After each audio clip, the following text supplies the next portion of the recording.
दोस्तों, सवेरे से संजा नाय भई, द्वारिका के घर घर में बात फैली गई। और जो भेदियों के द्वारा भगवान कन्हैया को ये बात पता चली, सोचने लगे ये तो बहुत बुरा कलंक लग रहा है हमें। 15 जवानों को साथ में लिया है मुरलीधर ने, और जब ये आगे बढ़े हैं, जमकल में पहुँचे हैं तो क्या देखा, घोड़ा मरा पड़ा हुआ है। कुछ और आगे बढ़े हैं तो प्रसेन की लाश भी मिली है, और आगे कुछ बढ़े हैं तो एक गुफा है, उस गुफा के दरवाजे पे शेर मरा पड़ा हुआ है। लेकिन दोस्तों, उसके आगे कोई चिन्ह नहीं दिखाई दिया। भगवान कन्हैया सोचने लगे ये तो शेर मरा पड़ा है, ये गुफा है, इसके आगे कोई चिन्ह नहीं है, इसके अंदर क्या है। और भगवान कन्हैया ने जवानों से कहा, ऐसा है, मैं इस गुफा के अंदर जा रहा हूँ, और जब तक मैं आऊँ ना तब तक तो मेरा राह देखना, और 1 महीना तक इंतज़ार करना। भगवान कन्हैया जब उस गुफा के अंदर गए तो गुफा में क्या देखा कि अंदर था एक विशाल भवन, जिसमें एक लड़की पड़ी भई। अंदर था एक विशाल भवन, जिसमें एक लड़की पड़ी भई। उस ललना के ही पलना में वो सुंदर मणि थी धरी भई। जैसे ही कन्या ने भगवान कन्हैया को आत्मभाव देखो, सोए रोन लगी। कन्या यकायक चीखी पड़ी, कन्या की मैया रोन लगी। तब जामवंत और मोहन की अरे हाथापाई होन लगी। हाँ, रोई कन्या रोई। जामवंत ने देखा तो आकर के भगवान कन्हैया से भिड़ गए। और दोस्तों, एक ते बढ़ी के एक मिले, ना दोनों में बल धाम हुआ, ना दोनों में बल धाम हुआ। जामवंत मुरलीधर का 27 दिन संग्राम हुआ। जामवंत मुरलीधर का 27 दिन संग्राम हुआ। दोस्तों, अंत में आगे बढ़ी के मनमोहन ने घूसा जब हन के मारो है, घूसा जब हन के मारो है। बह चलो खून उसके मुँह से, जो जाई के भरो दुआरे है। बह चलो खून उसके मुँह से, जो जाई के भरो दुआरो है। भगवान ने आगे बढ़ के जामवंत के घूंसा मारा, जामवंत के मुँह से खून निकल आया तो जामवंत को पुरानी याद आ गई।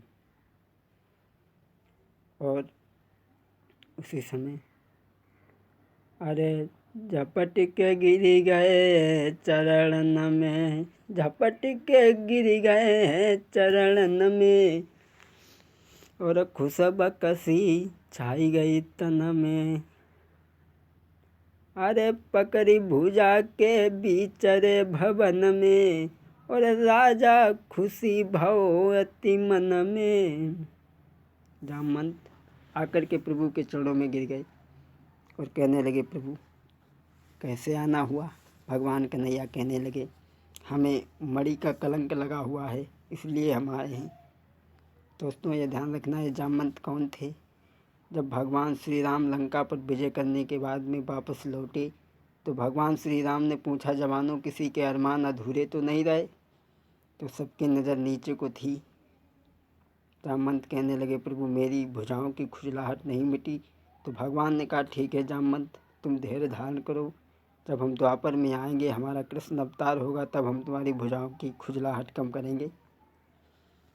तो जामवंत को जो पुरानी याद आई है तो बोले, प्रभु कैसा आना हुआ। कहने लगे, हमें मणि का दोष लगा है।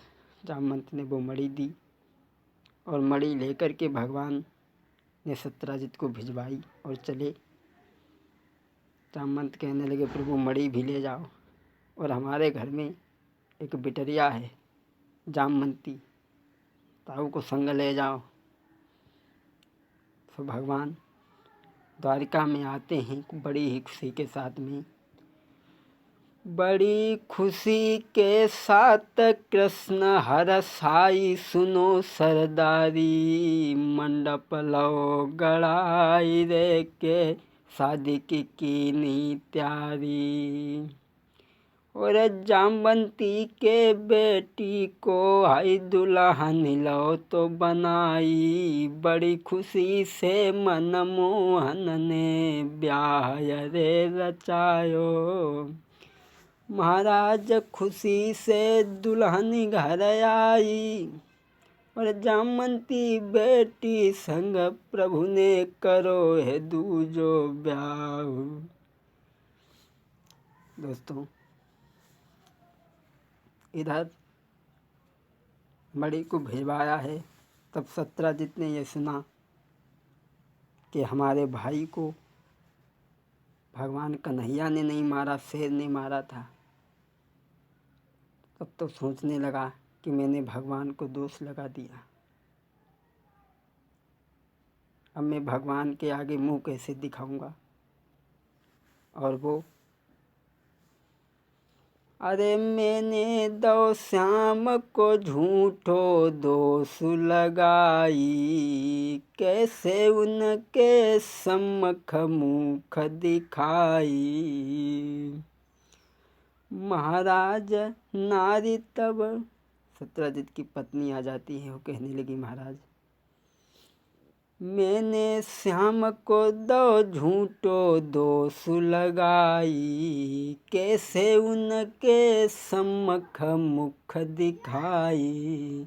महाराज नारी तब कहन लगी समझ आई, सुंदर बिटिया सत्यभामा, अरे सुंदर बिटिया सत्यभामा, बाकी देव भमरिया डाली, सुंदर बिटिया सत्यभामा। सैया नातेदारी बड़े कलंक से छूट जावे गो, पिया रिश्तेदारी बड़े कलंक से छूट जावे गो, ऐसे छूट जावे गो, बिनय दूल्हा बनियावे गो। सैया रिश्तेदारी बड़े कलंक से छूट जावे गो।